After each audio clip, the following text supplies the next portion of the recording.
Welcome back. Did you know May is Mental Health Awareness Month? And right now we have a local family here who's hoping a new book will make a big difference. So we have Sarah Fader, the CEO of Stigma Fighters, and then we have Ari and Samara. You guys, I was just saying in the commercial break, make me feel lazy because you just wrote a book, Ari, with your mom. Samara, you're working on a book. But this book, Nobody, just came out in April. And this is a new creation, but it kind of comes out of something that you've been working on for a long time, right?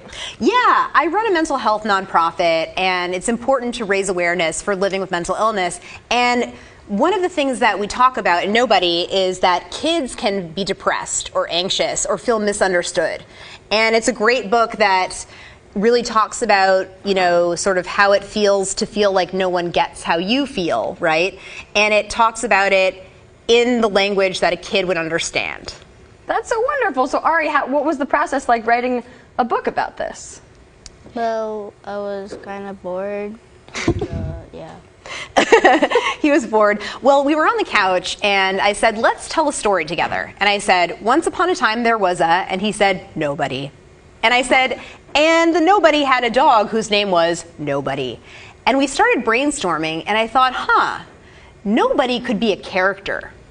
And then we kind of went from there and thought, what if there was a nobody that was actually a somebody? Aww. So at the end of Nobody, there actually is somebody who sees him because he feels invisible, and nobody gets seen by someone named Somebody. Oh, that's so wonderful. Samara, of course, you've probably been watching your brother create this book with your mom. What did you get to see throughout the process? Did you like what the book's about?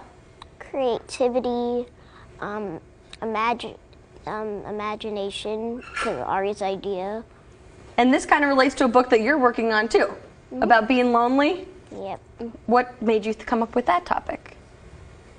Well, I don't really know. I just saw it and then like a light bulb came in my head and said, "This is what you're thinking of." And you found your idea in your mind. Well, and it's something that a lot of kids and even adults can relate to, right? Yeah, her book is really interesting. It's about the number 12, and 12 is a character. Ooh. And he lives in 12 land. He's very lonely. But at the end, he realizes that he has himself.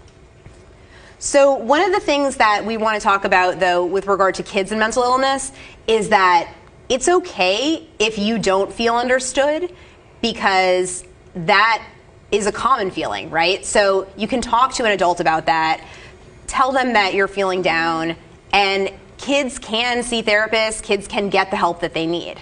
And then what would you say, because I'm sure adults, whether they buy the book or they just they're watching right now at home, and maybe they can probably learn something from this as well, right? Because it is Mental Health Awareness Month. Yeah, May is Mental Health Awareness Month, and I think that it's important to talk to your kids about mental health.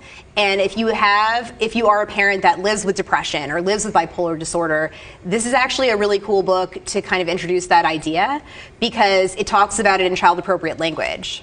That's so wonderful. Well, congratulations, Ari, Samara. Good luck on writing your book. Sarah, of course, congratulations on all of it. Where can people find the book?